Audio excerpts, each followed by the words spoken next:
എൻ്റെ പേര് അനന്തു. ഞാൻ ഫാർമിയിലാണ് വർക്ക് ചെയ്യുന്നത്. ഇവൻ്റെ പേര് ഡിസ്നി. ഇവൻ 2 വർഷമായിട്ട് എൻ്റെ കൂടെ ഉണ്ട്. എൻ്റെ അനിയത്തിയുടെ നിർബന്ധപ്രകാരം അവൾക്ക് വേണ്ടിയായിട്ട് ഞാൻ വാങ്ങിച്ചു കൊടുത്താണ് ഇവനെ. പിന്നെ അത് കഴിഞ്ഞിട്ട് ഞാൻ ഡ്യൂട്ടിയിലുള്ളപ്പോഴും വർഷത്ത് 1 തവണ 2 തവണ വീട്ടിലേക്ക് വരാറുള്ളൂ. ബാക്കി സമയം ഫുൾ അനിയത്തിയാണ് ഇവനെ നോക്കി വളർത്താറ്. അപ്പോൾ അവൻ ഇതുവരെ എത്താനുള്ള കാരണം അവൾ തന്നെയാണ്. അവൾ കൊടുത്ത ട്രെയിനിങ്ങും ഇതുകൊണ്ട് മാത്രമാണ് ഇവന് നന്നായിട്ട് ഗ്രോൺ ചെയ്തേക്കുന്നത്. ആദ്യമായിട്ടൊരു ഡോഗ് പെറ്റായിട്ട് എടുക്കുമ്പോൾ ഒരു നല്ല ഒരു ബ്രീഡ് തന്നെ എടുക്കണമെന്നാണ് എനിക്ക് ആഗ്രഹം. അധികം അഗ്രസീവ് ഒന്നും അല്ലാതെ ഫാമിലിക്ക് പറ്റിയതായിട്ടുള്ള ഒരു ഡോഗ് എടുക്കണമെന്നായിരുന്നു ആഗ്രഹം. പിന്നെ അതൊക്കെ കഴിഞ്ഞ് യൂട്യൂബിൽ ഇൻ്റർനെറ്റിലൊക്കെ കുറേ വീഡിയോസൊക്കെ കണ്ടപ്പോൾ ഇത് നല്ലൊരു ക്യൂട്ടായിട്ടുള്ള ബ്രീഡായിട്ടാണ് എനിക്ക് തോന്നുന്നത്. അങ്ങനെ പിന്നെ അനിയത്തിനോടൊക്കെ ഡിസ്കസ് ചെയ്തപ്പോൾ അവൾക്കും ഇഷ്ടമായി. ഞാൻ വാങ്ങുന്നതിന് മുമ്പ് ഇതുപോലെ ഇൻ്റർനെറ്റിലൊക്കെ കുറേ നോക്കിയായിരുന്നു ഗോൾഡൻ റിട്രീവർ എങ്ങനെയാണ്. കോമൺ ആയിട്ട് കണ്ട കാര്യം എന്ന് പറയുന്നത് നല്ല ഫ്രണ്ട്ലി ആയിട്ടുള്ളൊരു ബ്രീഡാണ്. പിള്ളേർക്കും ആർക്കും ഫാമിലിക്ക് പറ്റിയതായിട്ടുള്ളൊരു ബ്രീഡാണെന്നാണ് വിചാരിച്ചത്. അത് എൻ്റെ ആ റിക്വയർമെൻറ്റ് മീറ്റ് ചെയ്യണ ആ ഒരു ബ്രീഡായതുകൊണ്ടാണ് ഞാൻ വാങ്ങിയത്. പിന്നെ വാങ്ങിച്ചു കഴിഞ്ഞപ്പോൾ എക്സ്പെക്റ്റ് ചെയ്തതിനേക്കാളും കൂടുതലായിരുന്നു ഇവൻ്റെ ആ ഒരു എന്താ പറയുക ഔട്ട്കം എന്ന് പറയുന്നത്. എപ്പോഴും ആക്റ്റീവായിരിക്കും, എല്ലാവരുമായിട്ട് ഫ്രണ്ട്ലിയാണ്. പിന്നെ പുറത്തുനിന്നായാലും ആര് വന്നാലും ആരെയും അങ്ങനെ അഗ്രസീവായിട്ടുള്ള ഇതുവരെ ഒരു ബിഹേവിയർ അവൻ കാണിച്ചിട്ടില്ല. ബോണ്ടിങ് എന്ന് പറയുകയാണെങ്കിൽ ഇപ്പോൾ വാങ്ങിച്ച ആ സമയം തൊട്ട് ഇന്നത്തെ ഈ ഡേറ്റ് വരെ അതേ സെയിം എനർജിയാണ് ഇവനുള്ളത്. ആരെടുത്ത് പോകാനെങ്കിലും അവരെ ഒന്ന് അട്രാക്ഷൻ ചെയ്യാനുള്ള ഒരു കഴിവ് ഇവന് കൊടുത്തിട്ടുണ്ട്. ആരായാലും വഴി കൂടെ പോവുകയാണെങ്കിലും ആരായാലും ഒന്ന് ചിരിച്ചിട്ട് കൈ കൊണ്ട് തടിയോട്ടേക്ക് പോകാറുള്ളൂ. ആ ഒരു കഴിവിന് കൊടുത്തിട്ട് ഇപ്പോൾ ഇവനെ ആദ്യമായിട്ട് വാങ്ങിച്ച സമയത്ത് എനിക്ക് ഓർമ്മയുണ്ട്, വീട്ടിലെന്ന് പറയുന്നത് അമ്മയ്ക്ക് ഡോഗ്സ് എന്ന് പറഞ്ഞാൽ പേടിയാണ്. പിന്നെ വീട്ടിലുള്ള ഒരു അച്ചമ്മയുണ്ട്, പ്രായമുള്ള അച്ചമ്മയുണ്ട്. പിന്നെ അച്ഛനും അധികം ഇത്ര അടുപ്പമില്ലായിരുന്നു പട്ടികളൊക്കെ ആയിട്ട്. ആദ്യമായിട്ട് പെറ്റെടുക്കുമ്പോൾ തുടക്കമൊക്കെ ചെറിയൊരു പ്രശ്നം ഉണ്ടായി. പിന്നെ ഇവനെ കൂടെ വളർത്തി സമയമാവും തോറും അവരും കൂടെ അടുപ്പമായി. ഇപ്പോൾ അവർക്ക് ഇവനില്ലാതെ പറ്റാതായി. വീട്ടിലെന്ന് പറയുന്നത് ആദ്യം എഴുന്നേൽക്കുന്നത് അമ്മയെ ആദ്യം എഴുന്നേൽക്കാറ്. അമ്മ എഴുന്നേറ്റ് കഴിഞ്ഞിട്ട് ഇവനെ മുകളിൽ ടെറസിലാണ് ഇവൻ്റെ കൂട്ടിലാ രാത്രി ഇടാറ് ഇവന് ടെറസിൽ. അപ്പോൾ അമ്മ എഴുന്നേറ്റ് കഴിയുമ്പോഴേക്കും അമ്മയുടെ പല്ലേക്കും കുളിയൊക്കെ കഴിഞ്ഞിട്ട് മുകളിലേക്ക് പോയിട്ട് പോകുമ്പോഴേക്കും ഇവൻ എണീറ്റ് ഒന്ന് സ്ട്രെച്ചിങ് ഒക്കെ ചെയ്ത് അമ്മേനെ വെൽക്കം ചെയ്ത് അത് കഴിഞ്ഞിട്ട് അമ്മ കൂട് പതിയെ തുറന്നു വിടും.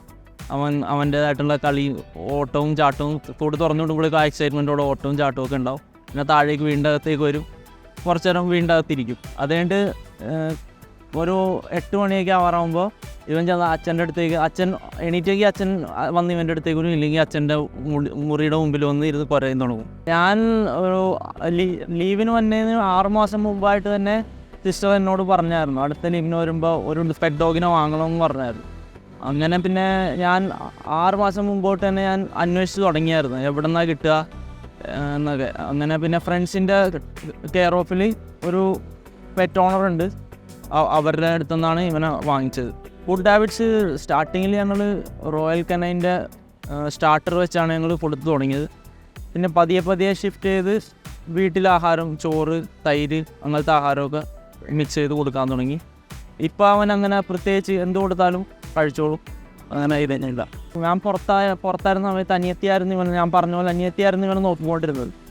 അപ്പോൾ അവളുള്ള സമയത്ത് അവൾ പുറത്ത് കൊണ്ടുപോകാറുണ്ടായി. അപ്പോൾ പുറത്ത് പോകാൻ നല്ല ഇഷ്ടമുള്ള കൂട്ടത്തിലാണ് ഇവൻ. വീടിൻ്റെ ഉള്ളിലായാലും ഇവൻ ഫുൾ ടൈം ഏത് സമയം നോക്കിയാലും ഓട്ടം ചാട്ടം. ഇവൻ്റെ ടോയ്സോ എടുത്തുകൊണ്ട് വന്ന് ആരെങ്കിലും വെറുതെ ഇരിക്കുകയാണെങ്കിൽ ടോയ്സ് കൊണ്ടുവന്ന് അവരുടെ മുമ്പിൽ വെക്കുക, കളിക്കാൻ വിളിക്കുക, ഇതൊക്കെ തന്നെ. പിന്നെ പുറത്താരെങ്കിലും പോകാമെന്ന് പറഞ്ഞാൽ അവിടെ തന്നെ അവനെയും കൂടെ കൊണ്ടുപോകാനായിട്ട് കുറച്ച് കരയാൻ തുടങ്ങുക. ഇങ്ങനെയൊക്കെ തന്നെ. ഇപ്പോൾ തന്നെ ഞാൻ പുറത്ത് പോകാൻ പോകാമെന്ന് പറയുമ്പോഴേക്കും നല്ല എക്സൈറ്റ്മെൻ്റ് ഒക്കെ ആയിരുന്നു. ബെൽറ്റ് കയ്യിലെടുക്കുമ്പോൾ തന്നെ ഇവൻ തുള്ളിച്ചാടാൻ തുടങ്ങും. ഞാനായാലും സിസ്റ്ററായാലും കുറച്ച് നാൾ കഴിഞ്ഞിട്ട് ഇവനെ വിട്ട് ബാംഗ്ലൂരിൽ പഠിക്കാൻ പോയേക്കായിരുന്നു. അപ്പോൾ ആ സമയമൊക്കെ ഞാനും ഇല്ലായിരുന്നു, അവളും ഇല്ലായിരുന്നു. വീട്ടിൽ 3 പേര്, അച്ഛൻ, അമ്മ, അച്ഛമ്മ, ഇവർ 3 പേരുണ്ടാവുള്ളൂ. ആ സമയം ഞങ്ങൾ പോയി കഴിഞ്ഞിട്ട് ഒരു 2-3 ദിവസം നല്ലോണം ഡെസ്പായിട്ട് മൂഡ് ഓഫായിട്ട് കിടക്കുകയായിരിക്കും. കളിക്കാൻ വരാതെ ഭക്ഷണമൊക്കെ കുറവായിരിക്കും, അങ്ങനെ കിടക്കുകയായിരിക്കും. ഒരു ഹാപ്പിനെസ് ഇല്ലാത്ത പോലും. അതുപോലെ തന്നെ ഞങ്ങൾക്കും അതുപോലെ ഫീൽ ചെയ്യാറുണ്ട്. അവിടെ പോകുമ്പോഴേക്കും ഇവൻ്റെ ഫോട്ടോ വീഡിയോ അച്ഛൻ അയച്ചു ഇങ്ങനെ കിടക്കാണോ ഞങ്ങൾക്കൊരു ചെറിയ വിഷമം പോലെ വരാറുണ്ട്. പിന്നെ 2-3 ദിവസം കഴിയുമ്പോൾ റിക്കവറായി പഴയ പോലെയായും അച്ഛൻ്റെ കൂടെ കളിക്കും, അമ്മയുടെ കൂടെ കാണുമ്പോൾ. ഇപ്പോൾ ഞാൻ ഇവനെ വാങ്ങിച്ചു കഴിഞ്ഞിട്ട് ഞാൻ 3 തവണ വന്നിട്ടുണ്ട്, 3-4 തവണ ഞാൻ വീട്ടിലേക്ക് വന്നിട്ടുണ്ട്.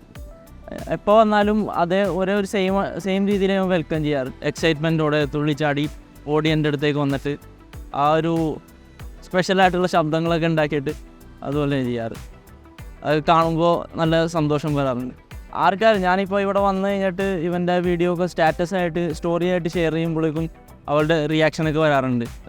അത് കഴിഞ്ഞിട്ട് ലീവിന് പോയിട്ട് അവിടെ ചെല്ലുമ്പോൾ ഇവൻ്റെ കാര്യങ്ങളൊക്കെ ഷെയർ ചെയ്യുമ്പോഴും അവർ പറയാറുണ്ട് ഇങ്ങനെ പറഞ്ഞാൽ ഞങ്ങൾക്കും വേണം. നല്ല കാണുമ്പോൾ തന്നെ നല്ലൊരു ക്യൂട്ടായിട്ടുള്ള ഇതാണ്. ഏറ്റവും ഇമ്പോർട്ടൻ്റ് ആയിട്ടുള്ള കാര്യം എന്ന് പറഞ്ഞാൽ ഇവനെ എടുത്തു കഴിഞ്ഞിട്ട് ഞങ്ങൾ ഇതുവരെ റിഗ്രറ്റ് ചെയ്തിട്ടില്ല. ഇവനെ വാങ്ങിച്ചു കഴിഞ്ഞിട്ട് ഞങ്ങൾക്ക് ഇതുവരെ ഇത് തോന്നിയിട്ടില്ല വാങ്ങണ്ടായിരുന്നു, അഥവാ ഇവനെ കൊണ്ടൊരു ഡിസ്റ്റർബൻസോ ശല്യം എന്ന് പറയാൻ അങ്ങനെയൊന്നും തോന്നിയിട്ടില്ല. ഇവനെ വാങ്ങിച്ചു കഴിഞ്ഞോളം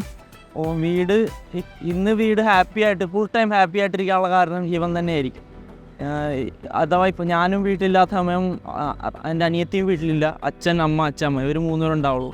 അമ്മ ജോലിക്ക് പോയാലും അച്ഛൻ പുറത്ത് പോയാലും അച്ഛമ്മ ഒറ്റക്കായിരിക്കും. അപ്പോൾ ഇവൻ അച്ഛമ്മയുടെ കൂടെ ഇരുന്ന് അച്ഛമ്മ TV കാണും, അച്ഛമ്മൻ്റെ കൂടെ വന്നിരിക്കും, രണ്ടും കൂടെ തമ്മിൽ സംസാരിച്ചിരിക്കും.